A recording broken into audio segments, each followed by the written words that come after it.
흥덕원 참견. 천석궁이 맹령감은 세상에 부러운 것이 없는 부자. 그러나 단 한 가지 걱정이 있다면 똑똑지 못한 외아들 걱정뿐이다. 장가를 들여놓아도 철딱서니가 한 푼어치도 없는 우인이었다. 맹령감은 뜬 눈으로 밤을 지새울 적이 흔했다. 아유, 저 녀석 용추리가 언제나 철이 들어 아들 구실을 하려는지. 이 생각 저 생각 변변치 못한 아들 생각 때문에 잠을 이루지 못한 채 뒤치락거리기만 하며 중얼거리는 남편을 보고 아내는 말했다. 아, 영감, 원 별 걱정도 다 하시는구랴. 철량이 있겠다. 용추리가 어때서 그러오? 아이, 늙은 거사. 입이나 닥치고 있어. 나 죽은 다음에 이 많은 전량을 용추리 녀석이 제대로 지닐 것 같아. 한 해도 못 가서 다 당신에 버릴 텐데 녀석이 착하기는 해. 하지만 착한 것 가지고 살 수 있나? 발자를 그렇게 타고난 걸 뭐. 아니, 용추리 사주 발자가 그럽디까? 원 별 사위스러운 말도 다 아시는구랴. 할멈은 화가 난다는 듯이 말했다. 용추리는 부처님께 등남불공들여 난 외아들이었다. 어렸을 땐 지나가는 중이라도 바람 속에 넣어갈세라 문밖 구경도 안 시키고 소중히 길러온 자식이었다. 장가 들일 때도 가리고 가려서 짝을 채웠는데 이제 새삼 사주팔자란 들출 나이도 없다. 언젠가 서울서도 유명한 사주쟁이가 흥덕 원님의 초청으로 온 일이 있었다. 그때 맹령감은 그 사주쟁이를 자기 집에 데려다가 극진히 대접하면서 온 식구들의 사주를 본 일이 있었다. 그 결과는 뻔한 것이었다. 자식복이 없겠다고 한 그 사주쟁이의 말대로 하나 있다는 자식의 걱정 때문에 샘 펼 날이 없었다. 영감님, 대개 아드님의 사주가 궁상으로 나옵니다. 맹령감이 세상을 버리고 나면 한 해 안에 집안 전량이 없어지고 10년 고생 후에나 다시 복이 태워질 것입니다. 맹령감은 사주쟁이의 말을 반신반의하면서도 낙심만 하는 것이다. 이웃집 박점진의 외아들 원실이는 장차 부귀영화를 누리겠다면서 자기 외아들 용추리는 팔자가 기박하다니 부자는 못될 망정 있는 재산이라도 잘 지녀야 하겠는데 그렇게 재물복이 없다니 걱정이 아닐 수 없어 다시 한 번 더 봐달라고 사주쟁이한테 말했다. 한 번 더 봐주구려. 아무래도 사주가 잘못 나온 것 같소이다. 아니, 영감님도 벌써 9번째나 아닙니까? 뭐 별 수 있으려고요. 도리 없습니다. 사주쟁이의 말은 결정적인 것으로 돌릴 수밖에 없었다. 영감 보고 오래 살 길밖에 없다고 말하니 말이다. 여보쇼, 원 세상에 다 늙은이 보고 더 오래 살란 말이오. 목숨도 마음대로 한답디까. 오래 살라니 맹령감으로서는 한편 흐뭇한 말로 들리기는 해도 이젠 다 사위어가는 숯불처럼 깜빡하면 가는 날인데 더 오래 살아봤댔자 한두 해 지나지 못할 것 같았다. 아무리 생각해봐도 맹령감에게는 단단히 큰 걱정거리다. 한심한 일이요. 박첨지 아들 놈은 부귀영화를 누릴 팔자라는데 우리 용추리는 그 반대라니. 아유, 여보 영감, 박첨지는 무슨 재물이 있다고 그 아들이 부귀영화를 누린담. 할멈도 말참견이다. 어떤 시기심에 못 이겨 그랬을 것이다. 원실이 사주가 좋다니 말이야. 아무것도 없는 원실이에게 부귀영화의 사주라는 개발의 편자이지 사주가 아깝군 그래. 맹령감도 할멈과 마찬가지 심보다. 그런데 할멈은 무슨 좋은 생각이라도 했는지 영감의 손을 잡고 흔들면서 그 귓전에다 무엇인가 쏘근거린다. 영감은 정신이 나는 소리라도 들은 것처럼 할멈을 축히면서 자기보다 낫다고 축혀줬다. 다음날 아침 맹령감은 사주팔자를 잘 타고 났다는 이웃집 원시리를 찾아갔다. 여보게 원실이, 자넨 사주는 좋다지만 미천을 대야지 부귀를 얻지 않겠는가 말이야. 내 미천을 대줌세. 아니, 정말 대주시겠습니까? 맹령감은 원시리가 싱글벙글하는 것을 보고 자기도 제 속심대로의 어떤 흐뭇함을 느끼면서 말을 계속했다. 내가 자네 뒷받침을 해주려는데 무슨 조건이 있겠는가? 그냥 갖다 하게. 아니, 무슨 말씀이십니까?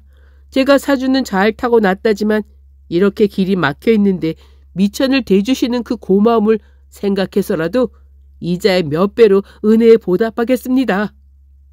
아니지. 내가 자네에게 돈을 댄다는 것은 자네 보고 재미 보라는 게 아니야. 우리 집 용추리가 하도 세상 물정을 모르니 자네는 용추리가 고생하며 허덕일 때 아무 소리 말고 본전만 용추리한테 돌려주면 되네. 그건 염려 마십시오. 제가 잘 살게 되는 날엔 본전뿐이겠습니까? 용추리를 잘 살게 도와주고 말고요. 맹령감은 원래 허튼 소리라고 모르는 꼭지꼬개 영감이라 원시리도 맹령감 말을 꼭 믿고 너무도 고마워서 눈앞이 훤해지는 것 같았다. 맹령감은 원시리와의 약속의 내용을 문서로 만든 다음 원시리에게 많은 돈을 주었다. 원시리는 그 돈을 불려 재산이 날마다 달마다 늘어나 큰 부자가 되었다. 맹령감은 어느 날 임종이 가까워 오는 것을 예감이라도 한 듯 며느리를 불렀다. 예, 아가. 네가 시집 올 때 가져온 양단 저고리를 보고 싶구나. 맹령감은 망령이라도 난 것일까? 며느리는 양단 저고리를 찾아 들고 시아버지한테 갖다 드렸다. 맹령감은 며느리의 양단 저고리를 받아두었다가 며칠 후 다시 며느리를 불러 돌려주었다. 얘야, 참 좋구나. 아끼는 옷은 죽을 때까지 소중히 간직하는 법이다. 그런데 말이다. 너희들이 살다 혹 생활이 어려워지더라도 이 양단 저고리의 동정만은 꼭 지녀야 한다. 알았지? 이 동정 말이야. 이거. 결국 며느리한테 한 이 말은 맹령감의 유언이었다. 맹령감은 유언을 남긴 채 눈을 감고 말았다. 이렇게 되자 그 많은 유산은 모두 용추리가 물려받게 되었다. 용추리는 너무 아이가 착하고 순진하고 고지식하여 남의 꼬임에 빠지기 일쑤였다. 돈 많은 용추리를 등쳐먹으려 달려드는 잡배들은 하나 둘이 아니었다. 남의 말을 듣고 광산을 사서 파다 보면 노다지는커녕 논문서가 날아가고 반문서를 잡히고 중선을 꾸며 고기잡이 보내면 풍랑으로 뒤집혀지니 너무도 되는 일이 없어 용추리의 팔자가 그렇다고 하기엔 너무나 기박한 운명에 불행하였다. 그 많은 유산을 모두 탕진하고 끼니가 간데없는 용추리의 살림은 점점 도탄에 헤매이게 되었다. 하는 수 없이 아내가 시집 올 때 가져온 양단 저고리마저 팔아야 했다. 여보, 마누라. 사람이 입에 풀칠은 해야지. 뭐라도 팔아 쌀을 사보구려. 여보, 남은 것이라곤 이 양단 저고리 밖에는 없는데 아버님께서 꼭 지니고 있으라고 유언하신 건데요. 그래도 하는 수 없었다. 용추리는 아내의 손에서 와락 뺏어들고 나가려 했다. 아니, 여봐요. 그 동정만이라도 뜯어놓고 가요. 네? 그건 뜯어나 뭐래. 훗날 눈에 띄면 속이나 상하게. 아니에요. 동정만이라도 잘 간수하라고 유언하셨는데요. 아내는 그 동정을 바락 뜯었다. 그러자 글이 적힌 쪽지 하나가 들어있었다. 이게 무슨 문서가 아닌가요? 문서라니? 혹시나 하는 생각이 든 용추리는 떨리는 손으로 그 쪽지를 펼쳐보았다. 과연 1000냥짜리 채권 증서가 아닌가? 아니, 이게 어찌된 문서냐? 여태까지 왜 숨겨두고 있었단 말이야? 아니에요. 사실은... 아내는 남편에게 자초지종의 얘기를 해줘야만 했다. 아내의 전말을 듣고 난 남편 용추리는 대번 의아심이 기쁨으로 변했다. 과연 그렇구먼. 1000냥짜리야, 1000냥. 등잔불 심지를 돋구어 보세. 틀림없는 1000냥짜리 빈문서구먼. 궁색한 판에 1000냥을 찾아 쓰게 됐으니 그 기쁨은 말할 수도 없었다. 그러나 눈 깜짝할 사이에 난데없는 복은 또 어떻게 됐을까? 용추리가 너무 기뻐 등잔불 가까이 그 문서를 들이대고 보다 그만 불이 붙어버렸다. 일순에 후루룩 타버리고 말았다. 정말 털어먹을 팔자라더니 이런 것을 두고 말하는 것일게다. 용추리는 좋았다 만셈이다. 실망이 뒤받쳐 떠올랐다. 그러나 착한 원실이가 돌려주려니만 생각했다. 날이 밝기를 기다렸다. 먼동이 트자 용추리는 조급한 마음에 단숨에 원실이를 찾아갔다. 그리고는 사실 얘기를 했다. 뭐라고? 무슨 소리를 하는 거야? 이 원실이가 자네 아버지 돈을 썼다고? 예끼! 이 미친 사람 같으니 무슨 헛소리를 하고 있어? 원실이의 말은 그럴 법도 했다. 어떤 내보일 증거라도 있어야 용추리도 말발이 서겠는데 우겨댈 건덕지는 어젯밤 등잔불에 태워버렸으니 말이다. 하는 수 없이 용추리는 고을 원님에게 진정서를 올려 시비를 가려줄 것을 호소했다. 그러나 허사였다.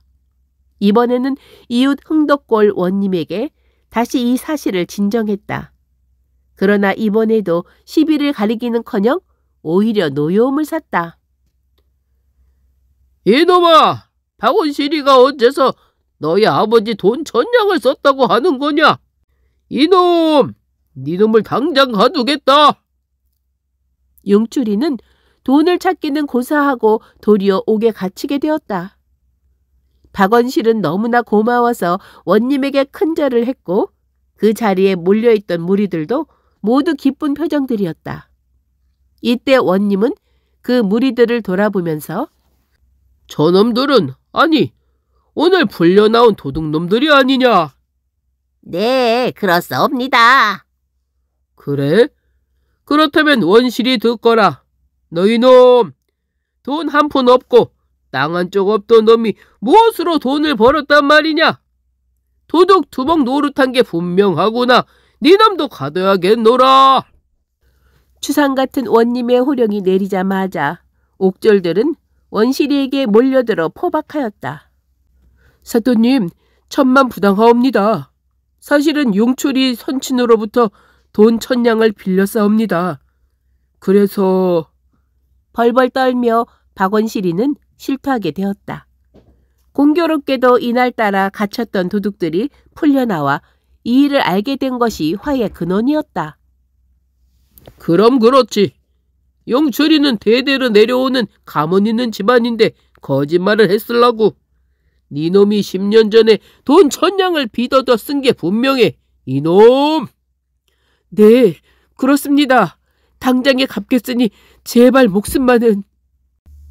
흥덕 원님은 이렇게 약바른 지혜로 맹용추리에게 1000냥을 찾아주는 판결을 내렸다. 그런데 문제는 바로 여기에 있었으니 제 고을이 아닌 이웃 흥덕고을 원님의 판결이라는 것이었다. 주제넘게 남의 일을 간섭했다는 말이다. 그때부터 이 고을 사람들은 아무 상관없이 남의 일에 간섭하는 것을 보고 흥덕원 참견이라고 부르게 되었다는 것이다. 흥덕은 지금의 전북 정읍 고부 땅이다.